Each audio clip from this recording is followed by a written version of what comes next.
Alright, then you just take your, I got an arrow, what do you call, rivet gun here.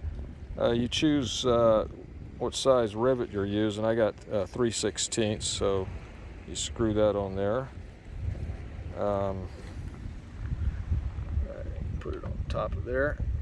It goes through that hole, and all you do is start squeezing, and it brings it up underneath. You can't really see what it's doing, but it's actually,